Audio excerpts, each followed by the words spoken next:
En este capítulo vamos a presentar la carta del Sol de Vieville, ¿vale? Vamos a demostrar que Caín y Abel están representados en esta carta. Lo veremos a lo largo de todo el código y a lo largo de todas las imágenes ocultas que hay y todos los jeroglíficos que este gran maestro de los jeroglíficos, que es Vieville, nos ha preparado para nuestro disfrute, creo yo, ¿eh? Vale, entonces vamos a empezar.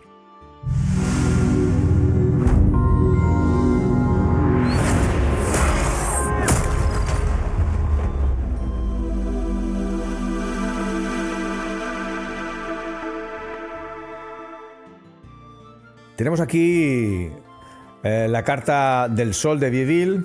Vemos que no tiene nombre abajo, solo tiene el número de arriba, que es el número 19. Es la carta del Sol porque hay un Sol enorme y porque es el número 19, que es el habitual para la carta del Sol en todas las cartas del tarot de Marsella, ¿vale? Porque no hace falta decirlo, pero estamos en el ciclo este de tarot de Marsella, 5 barajas con código y con imágenes ocultas, ¿vale? Bueno, y se me ha ocurrido, leyendo Eclesiastés, que había un versículo muy interesante que tenía relación con esta carta. Y he pensado, y creo que es así, pero bueno, es simplemente una intuición, que este versículo es realmente la musa, que alimenta la imaginación de Vieville, bueno, de Vieville y de los otros 4, para generar esta relación que hay entre el Sol, Abel y Caín, ¿vale? A través de este versículo, en mi opinión, eso es una opinión solo, esto no tiene nada que ver con código ni nada por el estilo, es una intuición que yo tengo. El Sol está relacionado con Abel y Caín porque se fijaron en este apartado de la Biblia. Vamos a leer literalmente lo que dice este versículo de Eclesiastés. Luego cerraremos el capítulo con otro versículo de Eclesiastés, muy interesante también. Y lo leemos tal cual, Eclesiastés 1.14 dice: miré todas las obras que se hacen debajo del sol, Id pensando en la carta, y he aquí todo ello es vanidad, Dato importante, Abel significa vanidad en hebreo. Y aflicción de espíritu. Por supuesto que el papel de aflicción de espíritu se lo lleva Caín, el pobre desahuciado, Bueno, pobre desahuciado, un asesino, pero bueno. Estamos hablando de vanidad y aflicción de espíritu, ¿vale? Bajo el sol.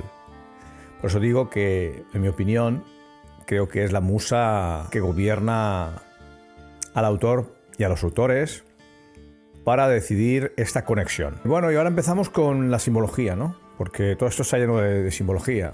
La lanza de Caín.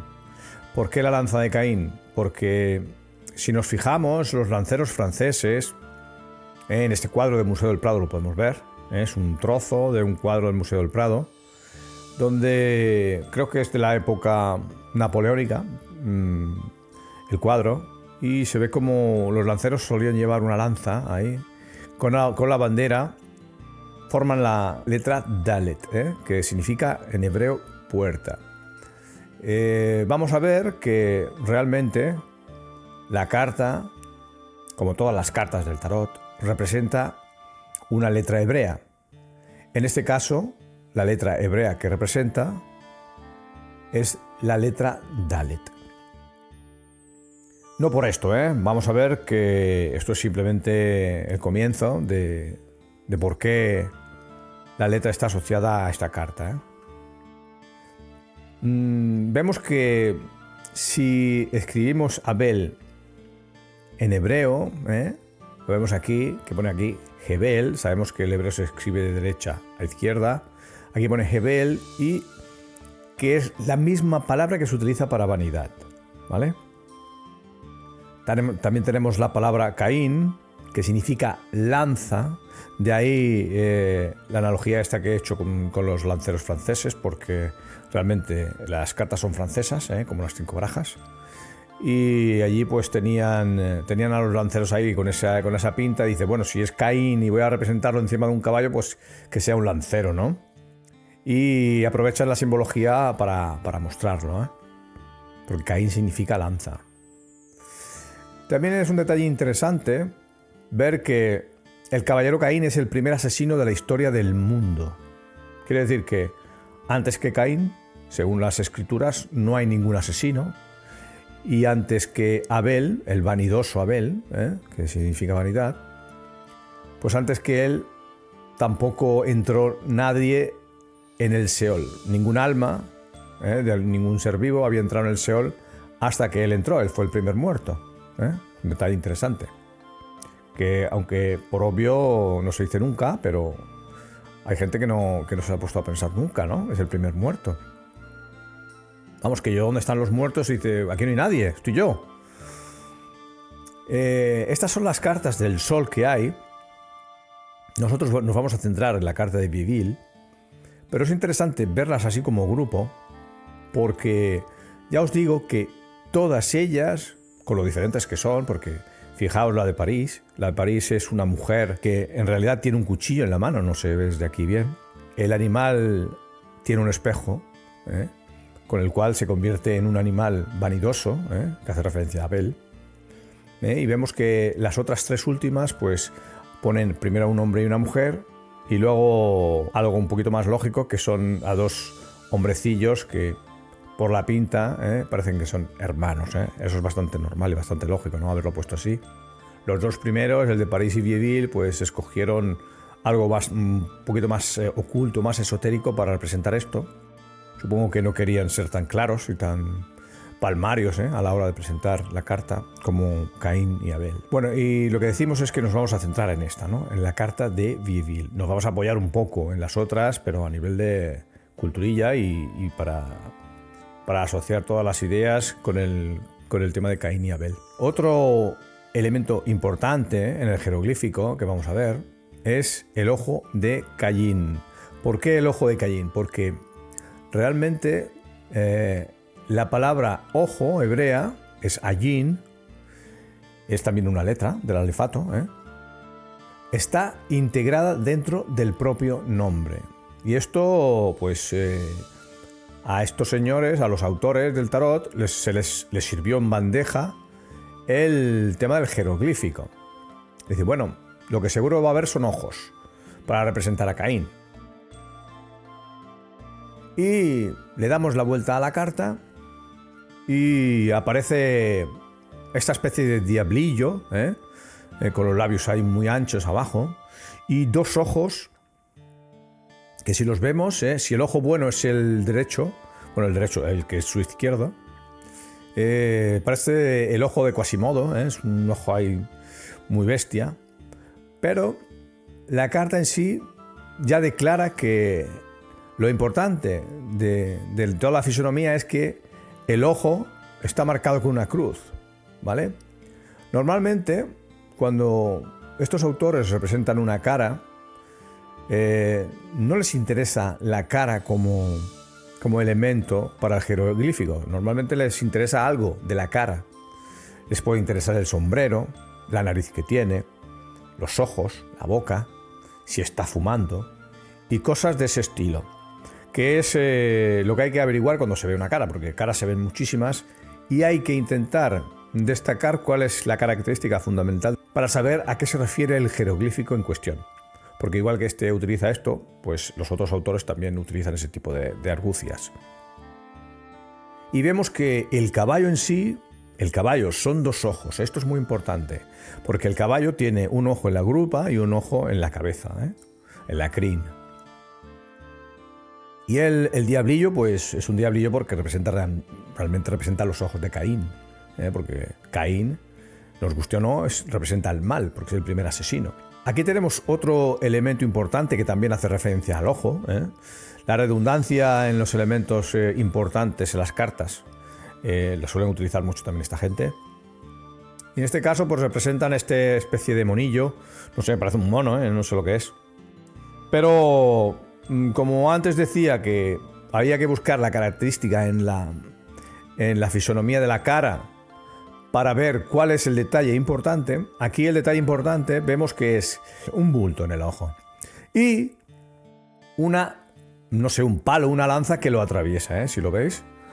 Aquí está diciendo, hay una lanza que atraviesa el ojo. Es curioso que Cayin significa lanza y que ojo está integrado dentro de la palabra Cayin, ¿vale? Aquí está siendo redundante para dejar claro cuál es la idea de la carta. Y aquí lo vemos. Ojo en hebreo es Ayin, que es una letra, pero bueno, está dentro de la palabra Cayin.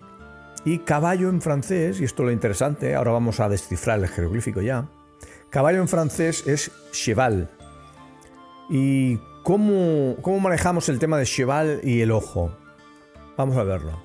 Cheval, si separamos la C de Eval, esto es el jeroglífico ya en pleno apogeo, la C la separamos de Eval y luego intercambiamos la A con la E, de Eval pasamos a Abel, y dice, bueno, ¿y la C? Pero la C, ¿te la comes ahí? ¿Te la quitas? No. La C pasa al nombre de Ayin, que es ojo. Si se le suma la C que nos sobra en cheval, la unimos a Ayin y nos sale Cayin. Este tipo de jeroglíficos es muy común. Y tenemos aquí el resultado de la codificación del jeroglífico, que es Cayin y Abel. Aunque lo ponen con H, hay que tener en cuenta que en hebreo se escribe con H. Aquí volvemos a poner el lancero y la lanza, por hacer hincapié en que la lanza es lo que atraviesa el ojo, ese ojo del monito. Realmente es una lanza porque simbólicamente la lanza pues, está representando a Cayin. Vemos las 5 cartas que hemos representado antes, pues cada una con sus soles. ¿Por qué sacamos ampliados los soles de esas 5 cartas? Resulta que los ojos de estas cartas, de los soles, ya están marcando la letra C en lo que es el blanco de los ojos. Tanto París como Vieville como Madenier, que es la última y la más moderna, con todo lo antiguas que son. La más moderna es de 1709, la de Madenier, esta de aquí de la derecha. Vemos que realmente el ojo forma una C en un lado, pero no en el otro. ¿Por qué? Porque uno es Caín y el otro ojo es realmente Abel. Lo mismo pasa aquí. Y bueno, es otra carta y pasa exactamente lo mismo. Uno es Caín y el otro es Abel. Y si vamos a Madenier, vemos que pasa lo mismo, solo que cambia de ojo. ¿Os dais cuenta que se está utilizando la C en el ojo para codificar Cayin? Y bueno, si nos fijamos en esto de aquí, en este de aquí se ve clarísimamente, bueno, clarísimamente, yo lo veo clarísimamente porque lo he visto unas 150.000 veces, que lo que hay en el otro ojo es una abeja. Que abeja en francés se dice abeille. Para darnos cuenta de que esto no queda solo ahí, le damos la vuelta a la carta de Vieville y lo que aparece es la serpiente y la abeja. ¿Vale? Lo vemos aquí. Una abeja y una serpiente. Y bueno, la abeja es evidentemente Abel y la serpiente es la que representa el mal, que además tiene el ojo en forma de Caín. ¿Vale? ¿Lo veis aquí? He hecho un circulito en el centro ahí para que quede un poco más mona la serpiente, pero está claro de que uno es una serpiente y el otro es una abeja. Y aquí se está representando a estos dos individuos, ¿no? Y también parecen 2 manos, aquí abajo del todo. Veis que también parecen 2 manos que son realmente se está haciendo la ofrenda. Esto es un altar que está coronado con los cuernos de un ovino, de una oveja o de un cordero, ¿vale? Que es la ofrenda que Dios, que está arriba, con sus lentes, está la ofrenda de Abel, está la ofrenda de Caín, Dios se queda con la de Abel y está aquí observando lo que es el altar. Una vez conoces el tema de la carta, es muy fácil hacer este tipo de asociaciones simbólicas con lo que está pasando en el dibujo. Y aquí seguimos con la codificación. Como este señor no utiliza textos en la parte de abajo, pues lo que hace es aprovechar al máximo todos los textos de los números. Y me atrevo a decir y a afirmar que en las 22 cartas hay codificación en los textos de los números. Eso es mucho decir, pero todos no los he descubierto, pero he descubierto una buena parte, que ya sé lo que significan, igual que este. Y vemos que cuál es la técnica que utilizan para modificar y crear lo que quieren representar, que en este caso se quiere representar la palabra Caín en el número. Bueno, pues si ampliamos aquí un poquito, nos damos cuenta de que primero se forma aquí una especie de barra negra aquí, que lo que hace es formar un elemento aquí importante para formar la N de Caín, Y aquí se hace un corte y no se borra esta parte, sino que simplemente se hace un corte. Y eso tiene su sentido. ¿Cuál es el sentido? Primero, con el corte se forma esta cruz con una asta un poquito más corta, que realmente simbólicamente es una K, una letra K. Luego la I, ella sola se representa. Y la N la hemos conseguido a base de el palote este que habíamos dicho, que ha aparecido de la nada, porque no tiene sentido ese palo ahí. O sea, en el número no tendría que aparecer algo así, y en el dibujo de los rayos del sol tampoco. Y dice, bueno, pero aquí pone Kin, no pone Caín. Bueno, pero ahí está la habilidad del autor de que ha pintado o ha dejado pintada este trozo de aquí, que es con una especie de barra horizontal, que es el símbolo que se utiliza en hebreo para la vocal pataj. No es una letra, sino que es una vocal, es un signo de puntuación. En el hebreo las vocales aparecen como signos de puntuación. En este caso, una rayita así representa la letra pataj, que es la A. Así, llegamos a la conclusión de que aquí se escribe la K, la rayita, que es la pataj, la I y la N, que dice Caín. Para entender lo que es la pataj, lo vemos aquí escrito en hebreo. Aquí vemos Caín, vemos que esta es la letra Kuf. Este pequeño guión que te decía es la pataj, la yud, y luego esta puntuación es una I, ese puntito es una I en hebreo. Y luego esta letra que es una N, es una N sofit, que está a final de palabra y tiene un pequeño cambio con respecto a la N normal que se encuentra entre palabras, ¿no? Y aquí se escribe Caín, o sea que tanto esto como esto está hablando de lo mismo, de Caín. Si habéis visto alguno de mis vídeos anteriores, sabréis que el código sombra es el código que está integrado al 90% en las sombras de las cartas del tarot, ¿vale? De Marsella, de estas 5 barajas. Lo que son esas barritas que hay que están llenas de rayitas, eso tiene un sentido porque esas rayitas están contadas. Tienen una codificación. Quiero decir que si hay 5 rayitas es un código 5. Y si hay 4 rayitas es un código 4. Y así sucesivamente. Y dice, bueno, ¿y cómo con una codificación de números se consiguen palabras? Porque eso es lo que pasa. El gran descubrimiento que yo presento es que la codificación de los números hace referencia a palabras, y esas palabras reunidas forman un tema. El tema de esta carta es Caín y Abel. Y aquí tenemos la tabla, guía, una tabla que representa las letras hebreas que están en rojo. Las he colocado. La tabla está pensada para ofrecer columnas, o sea, poner en vertical todas las letras que tienen el mismo valor reducido. Así que el valor reducido son los números en verde. El valor reducido es el valor para codificar que utilizan los autores del tarot al 90% de los casos. El otro 10% de los casos utilizan la posición, o sea, las filas de color azul. Normalmente utilizan el valor reducido, pero muchas veces para intentar eliminar una parte de la distorsión del código, pues utilizan la posición, ¿vale? Veis que es muy sencillo, teniendo una palabra, ver cuál es el código con el cual se puede escribir. Porque si tengo 3 letras o solo tengo que ir con las letras, voy a buscar la tabla y veo su código reducido, ¿vale? Pero nosotros tenemos la tarea inversa. Nosotros tenemos que convertir un código en palabra. O sea, nosotros tenemos un código y ese código tiene muchas variaciones de letras. Si yo digo un código, por ejemplo, para ser simples, digo un código 1, 2, 3, digo, bueno, voy a ver qué palabra o qué letras forman el código 1, 2, 3. Bueno, pues yo me voy al 1 y digo, bueno, pues el 1 puede ser la Aleph, pero cuidado, también puede ser la Yud, que está aquí, la Yud, y puede ser la Kuf. Para el primer código ya tengo 3. Pero es que para el 2, para el segundo código, tengo también 3. La Bet, la Haf y la Resh. Y para el código 3 tengo la Gimel, la Lamed y la Shin. ¿Os dais cuenta de la cantidad de combinaciones que se dan aquí simplemente partiendo de los números?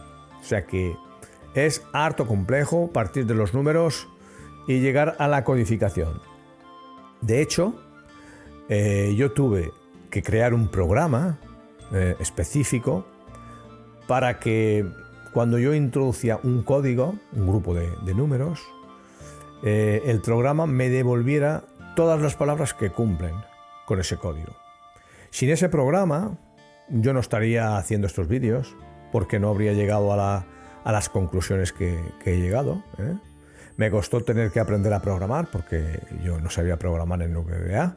Tuve que aprender a programar en VBA Access, en VBA Excel.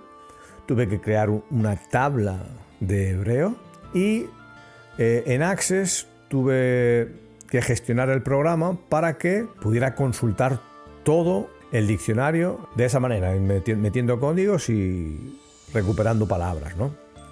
Esa es la única manera de poder llegar a lo que vais a ver ahora, que es la codificación pura y dura, que cuando ahora lo veáis diréis, madre de Dios, ¿no? Pues ahí hay código y todo eso está sacado del programa. Así que estamos en el huerto de Caín. Vamos a ver que la codificación, la voy a leer la codificación para que veáis de qué va esto. La codificación que está aquí, los números, 434 por ejemplo, pues el 434 este de aquí arriba, este 434, que hay 4 palabras, uno es puerta, el otro es el mejor fruto, estamos hablando de ofrecer el mejor fruto en la ofrenda. Surco es la parte de un huerto se compone de surcos, y luego labrar el campo, solo un código 434 o 443, fijaos lo que representa. ¿Y dónde está ese código? Pues está aquí. Si contáis, lo dejo así para que podáis contar. Aquí hay 4 líneas, luego hay otras 4 aquí, a la izquierda, y luego hay 3 a la derecha. Ese es un código 443 que vosotros podéis contar. También hay código. ¿Ves el código? Como lo único que he hecho ha sido poner un número encima de aquellos números, de aquellas líneas que forman números, ¿no? Y vemos que toda la codificación la podéis contar vosotros, y ver que los números son correctos. Y si los números son correctos, luego podéis ir a ver si, con la tabla que os he dado, si esos números que están cogidos, no están cogidos de cualquier manera, eso no es arbitrario. O sea, los números están cogidos pues de forma estratégica. O sea, siempre están los números formando grupos cercanos, haciendo como secciones que están una al lado de la otra, se pueden utilizar, como por ejemplo, a ver, está 4, 5, 7, bueno, en este caso, mal o maldad es 5, 4, 7, 5, 4, 7, es el código que sale de aquí.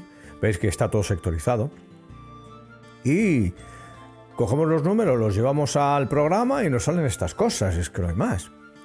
Antes, ¿cómo lo hacía antes de tener el programa? Pues antes tenía que ir a un diccionario que yo tenía indexado adecuadamente, pero tenía que ir a pata, tenía que ir palabra por palabra, y yendo con un código. Digo, bueno, el primer código, el número 1, bueno, voy a la letra Aleph, el segundo el 7, bueno, pues voy a la Zain y voy a la Ayin, y iba intentando conformar palabras de forma manual, o sea, un Cristo bastante importante. Hasta que decidí hacer el programa, que estuve casi 6 meses dedicado solo al programa. Todavía lo estoy perfeccionando, pero lo más importante es que ya los códigos nos los da perfectos. No se deja ninguno. El código 437 aquí en el centro, pues afligirse, ocultar, negar, tiempo remoto, muchacho. O sea, está hablando de Caín realmente. Un muchacho, tiempo remoto, ocultar, negar. Negar, ¿por qué niega? Porque niega ante Dios. Le pregunta a Dios a Caín, ¿dónde está tu hermano? Y dice, ¿acaso soy yo su guardián para saber dónde está mi hermano? Y le dice Dios, pero bueno, pues si su sangre está clamando desde la tierra, ¿no? O sea que niega, la mayor, niega saber de su hermano cuando realmente lo ha matado. Afligirse, bueno, pues afligirse es lo que hace Caín, afligirse. Tiempo remoto y muchacho es evidente, se explica solo. Luego, malo, 547 es malo, maldad. Estamos hablando de la carta del mal. Lo que tradicionalmente el sol representaba el bien, resulta que solo en el tarot de Marsella representa el mal. Fijaos, lo importante que es esto. Seguimos por la derecha y sale golpear, campo fértil, campo labrado, arar, tierra arada, rechazar, menospreciar, que es lo que pasa con la ofrenda de Caín. Fijaos, en las palabras, todas las palabras, todos los códigos tienen sus palabras que orlan el significado de la temática. La temática es Caín y Abel y todo está alrededor de esto. He reservado un código y lo he escrito de una forma un poco especial. Aquí abajo, ese código 325, que lo vemos aquí abajo a la izquierda, que aparece en los números blancos estos que hay debajo de las patas, o sea, en los cascos de las patas del caballo. Vamos a ver las 4 palabras que salen aquí, de un código 325. Sale en gará, que es encolerizar. Sale asesinar, que es harak. Abel, que es Jebel. Sale Abel, el propio nombre de Abel sale en las patas. Porque realmente el caballo, simbólicamente es el animal. Por tanto, la ofrenda animal era de Abel, por eso sale así. Y necio, necio puede ser tanto Abel como puede ser Caín. Caín necio porque cometió el error de su vida matando a su hermano. ¿Y por qué necio podría ser Abel? Pues porque cae en la trampa de Caín. De hecho, Caín está muy hábil sacándolo de su sitio para llevárselo al campo. Le dice a su hermano, vente al campo. Le dice Caín a Abel, vente al campo. Recordemos que el campo es el medio natural de Caín, porque es labrador. Aunque dice, bueno, las cabras también están en el campo, sí, pero simbólicamente el campo representa la labranza, la verdura en la labranza. Se lo lleva y por tanto es necio Abel por fiarse de su hermano, ¿no? Y bueno, pero ¿por qué no se iba a fiar? Tampoco sabía que Caín era tan malo, ¿no? Bueno, y ahora vamos a un huerto de almejas, que parece algo cómico, pero bueno. Y esta gente que realmente a veces son muy, muy cachondos a la hora de representar los jeroglíficos, no se cortan un pelo para utilizar todos los elementos que ven necesarios. Aquí lo que hacen es representar lo que es el huerto de Caín, porque Caín era labrador, pues representan el huerto de Caín, todos estos montículos realmente son los bancales del huerto de Caín. Y luego están las frutas, veis que las verduras que están ahí, todas diferentes. Realmente esto es un huerto. Lo que pasa que, y no lo digo yo, lo dice el código, si no hubiese visto el código después, a lo mejor no llego a la conclusión de que esto es un huerto, pero sí, lo he visto y entonces, pues bueno, lo que es un huerto de verduras, el huerto de Caín, que por cierto el caballo está pisoteando, o sea, es una metáfora, o sea, el caballo pisotea la verdura, o sea, es como Dios escoge el animal en vez de coger a la fruta y a la verdura. Y digo que son almejas porque realmente están dibujados con esa intención. Y dices, bueno, ¿y cómo tiene la intención de que esto parezcan almejas? Bueno, la palabra palourde es almeja. En francés se dice palourde. Y la palabra lourde, sin el pal delante, significa puerta. ¿Y qué pasa? Que estamos hablando de la letra Dalet. Dalet significa puerta. Y las almejas, por cierto, y ahí estuvieron muy hábiles los franceses al darle nombre, las almejas tienen puertas. Lo que nosotros vemos una boca con lengua, los franceses ven puertas, y son 2 puertas, porque una almeja tiene 2 puertas. Aquí tenemos el huerto convertido en un montón de almejas, que lo único que está haciendo es sacar aquí el nombre de Palourde para referenciarse a la letra Dalet. ¿vale? Bueno, y ahora vamos a explicar lo que es el Sheol. El Sheol es la morada de los muertos. Quiere decir que Abel, como he dicho antes, abre las puertas del Sheol y allí no hay nadie, entra el primero y se encuentra solo allí, ¿eh? Es el primer muerto de la historia.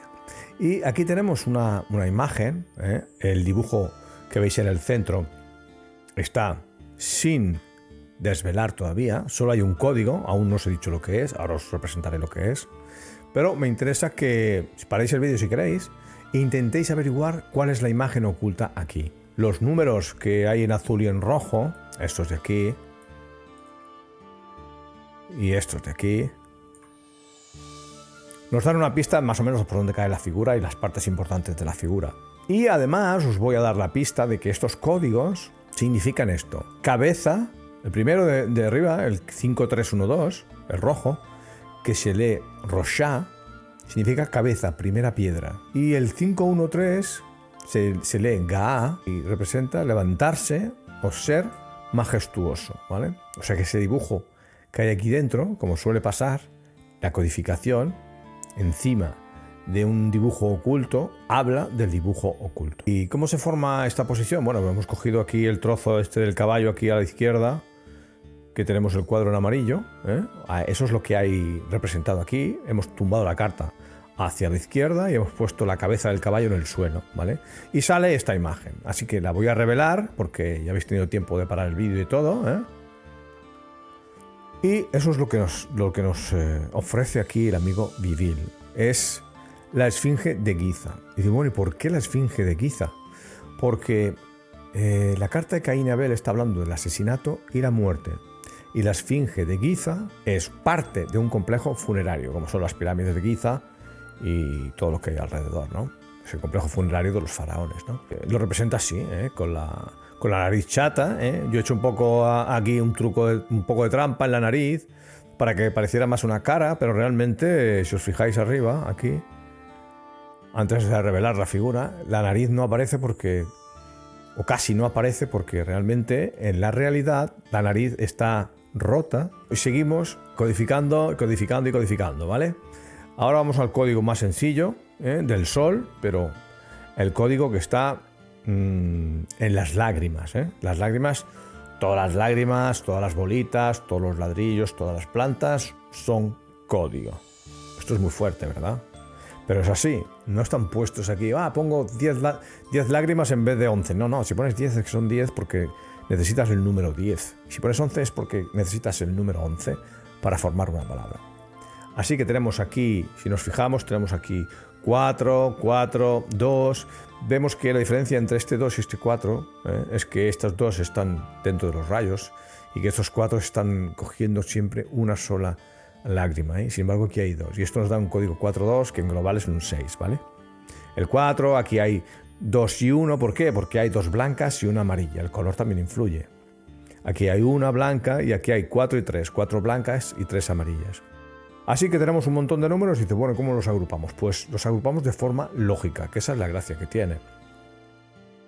Luego está el código este 423 aquí, que lo dejaré para el último, que no es de lágrimas, sino que está inscrito en lo que es el final del palo, que ya veremos que no es un palo, que es un hueso, es una quijada. Y analizamos el código. Bueno, los códigos que, juntando los números estos de forma lógica, pues tenemos este tipo de codificación. Y aquí conseguimos golpear violentamente, herido, abatir, morir, perecer, culpable, caer, perecer, padre antepasado y marca señal. Bueno, marca señal, ¿qué es eso?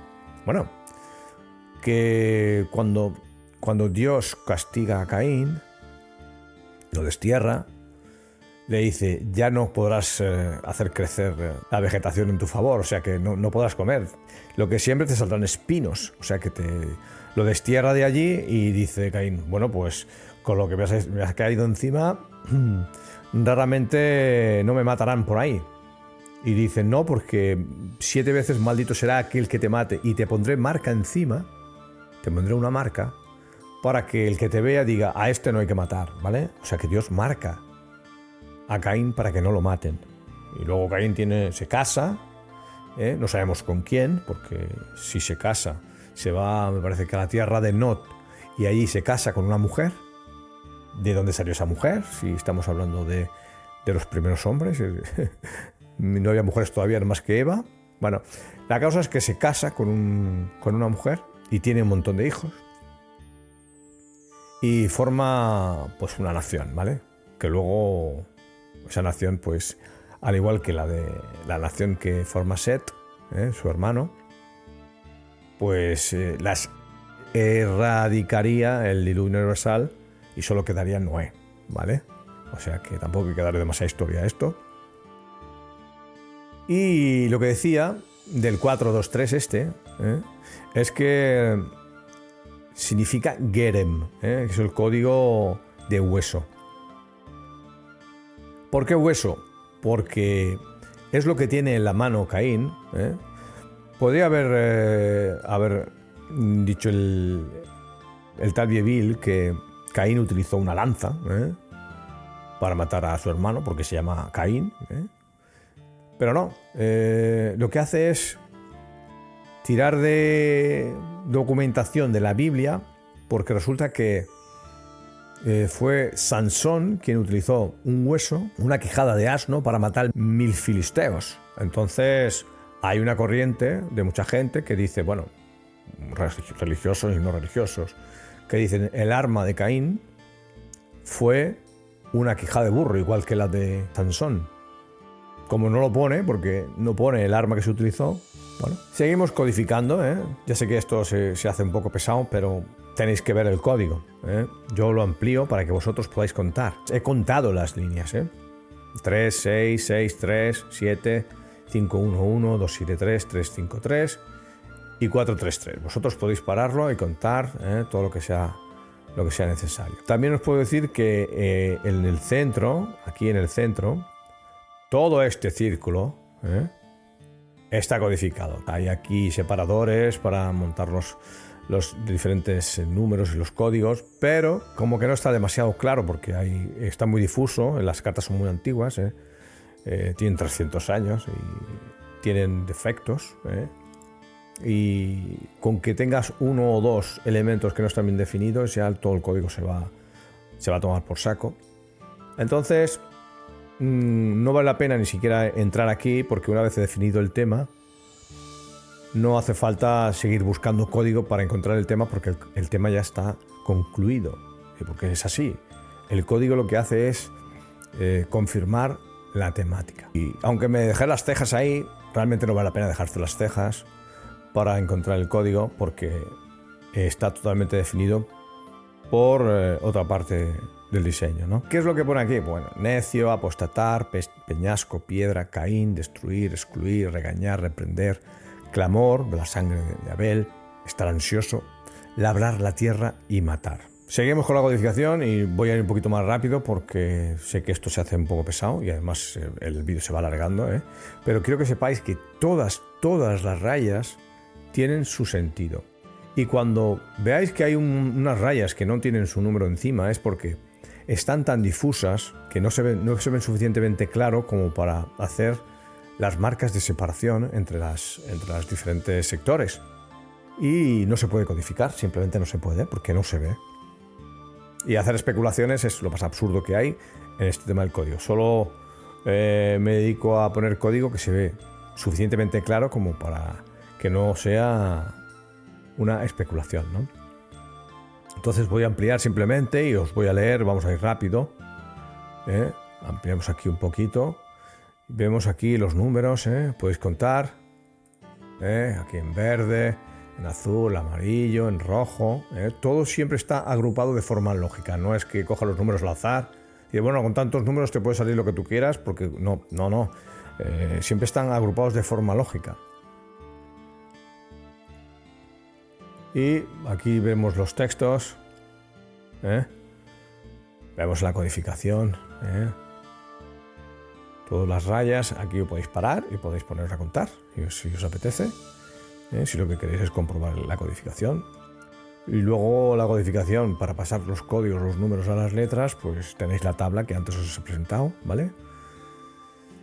Y bueno, pues que ¿Qué tenemos aquí? Bueno, de entrada tenemos un código en rojo, el 5.12.3 que con las 3 versiones sale codificación.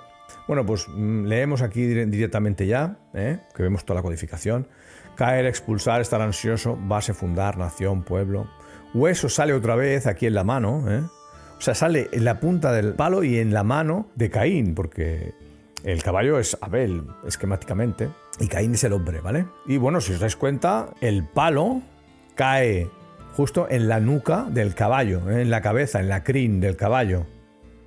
O sea, que es como si le estuviera dando un estacazo con el palo, Realmente lo está golpeando, lo que pasa es que como la carta no tiene movimiento, bueno, pues el palo está ahí, parece que va llevando la banderita, pero realmente se hace, veis que la lanza o el palo o la quijada, lo que queráis, es tangente a la crin del caballo porque lo está golpeando simplemente. Luego sale también la palabra pastor, malo, maldad, cultivar, puerta, la tierra como globo, porque poblaron la tierra, rebaño, que es lo que llevaba Abel, labrar la tierra, desterrar, golpe, llevar fruto, correr, planta, alzarse contra, abrir brecha, rebaño, oveja y maldad. Bueno, vamos a dejar un poco ya el código porque lo que nos interesa del código pues ya lo hemos visto. Y bueno, ya estamos acabando.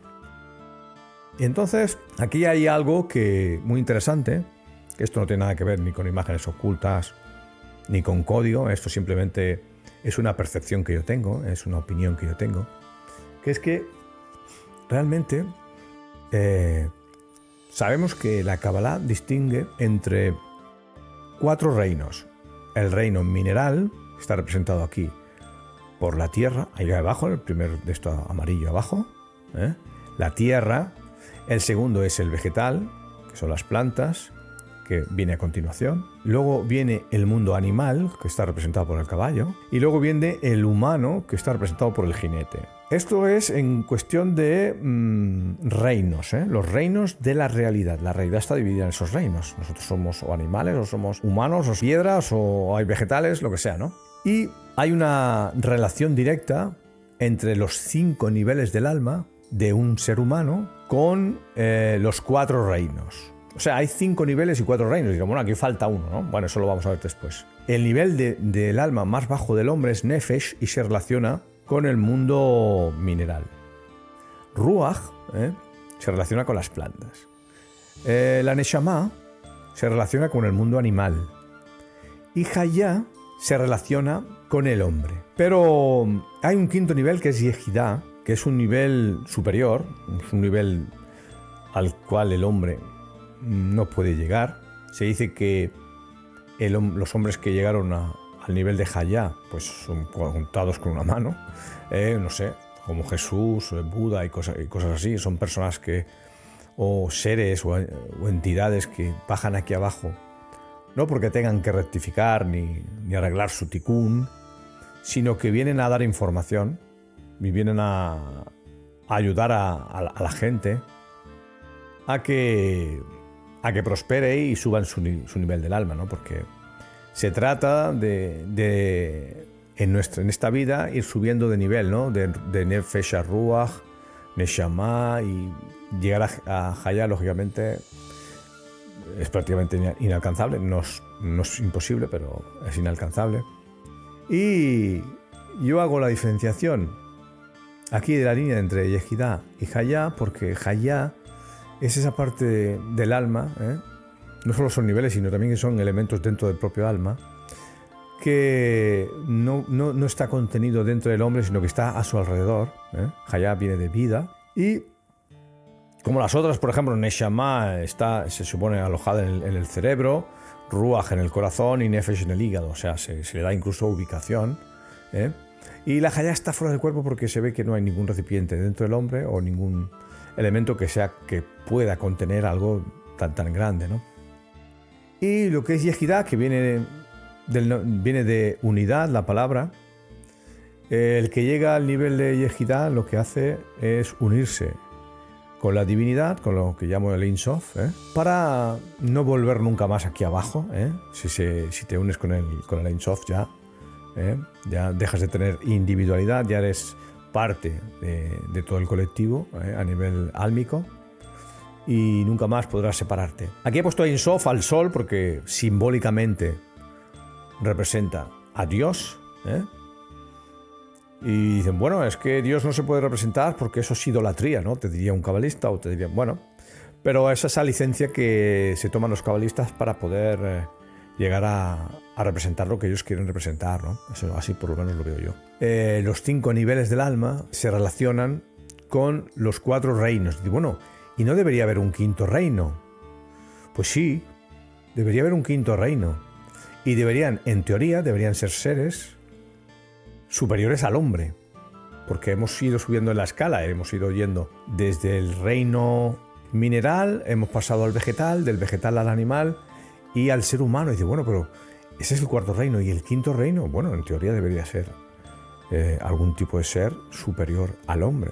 En Kabbalah eso no lo ven así, pero bueno, es una cosa que yo ahí no voy a entrar, porque yo estudio Kabbalah y escucho a los maestros a ver lo que dicen, luego yo tengo mi propia opinión, pero tampoco voy a entrar ahí en disquisiciones. Y en mi opinión, simplemente tiene que ser un ser, o sea, un ente superior al hombre, ¿no? O sea, con más inteligencia, con más capacidad de conciencia, con más lo que tú quieras, ¿vale? Eso es lo que yo pienso. Y bueno, y como ya estamos llegando al final, vamos a acabar como prometí, con Eclesiastés, pero ahora otro versículo que es muy interesante porque hay que saber que los 12 capítulos de Eclesiastés, sinceramente aconsejo que os lo leáis, ¿eh? Bueno, os leáis todo el Tanaj, toda la Torá. Es lo que os aconsejo, pero cada uno que haga lo que quiera, porque no tiene desperdicio. Eclesiastés se pasa los 12 capítulos diciendo lo que es aflicción de espíritu y lo que es vanidad. Que seguramente, como he dicho antes, esto es lo que llevó a los autores del tarot a relacionarlos con Caín y Abel. Bueno, pero se pasan todo el rato diciendo eso, excepto en este versículo. No sé si habrá alguno más, igual sí. Pero me llama la atención de que en este versículo se dice lo que no es vanidad y lo que no es aflicción de espíritu. Y lo explica de otra manera. Dice, no hay cosa mejor para el hombre sino que coma y beba y que su alma se alegre en su trabajo. También he visto que esto es de la mano de Dios. O sea, como esta sentencia final es como diciendo, esto es bueno y Dios te lo ha puesto, ¿vale? ¿Por qué coma y beba? La primera parte, coma y beba es el alimento del cuerpo. Somos materia y forma, o lo que es lo mismo, cuerpo y alma. Hay que alimentar el cuerpo, coma y beba, y luego hay que alimentar el alma. Y dice, y que su alma se alegre en su trabajo. Su trabajo no es exclusivamente el hecho de ir a un sitio a hacer una tarea y que te den y que te paguen y tal. No. Trabajo realmente es cualquier obra, cualquier cosa que tú haces en este mundo, como ellos dicen, debajo del sol. Lo que te está diciendo este segundo apartado, según mi opinión, es que debes hacer las cosas que están en consonancia con lo que tu alma quiere, con lo que tu alma ama, con lo que tu alma desea. Si tú haces eso, eso no será ni vanidad, ni será aflicción de espíritu. Así que haz lo que tu alma te pida. ¿Y cómo sé lo que me pide el alma? Bueno, depende de lo contento que estés cuando lo estás haciendo. Eso te dará una pista, ¿no? Y con esto creo que ya me he alargado demasiado. Yo creo que llevaré ya por lo menos 1 hora o más. Vamos a acabar este vídeo y el próximo pues ya lo veréis. Todavía no sé cuál voy a hacer, pero voy cogiendo cartas a las que me veo más interesantes que pueden ir saliendo de cualquiera de las 5 barajas y le doy una explicación completa como he hecho con esta, ¿vale? Y os vais a quedar alucinando de las cosas que os voy a enseñar en el resto de las cartas. Así que nos despedimos aquí, que vaya todo bien y hasta la próxima. Chao.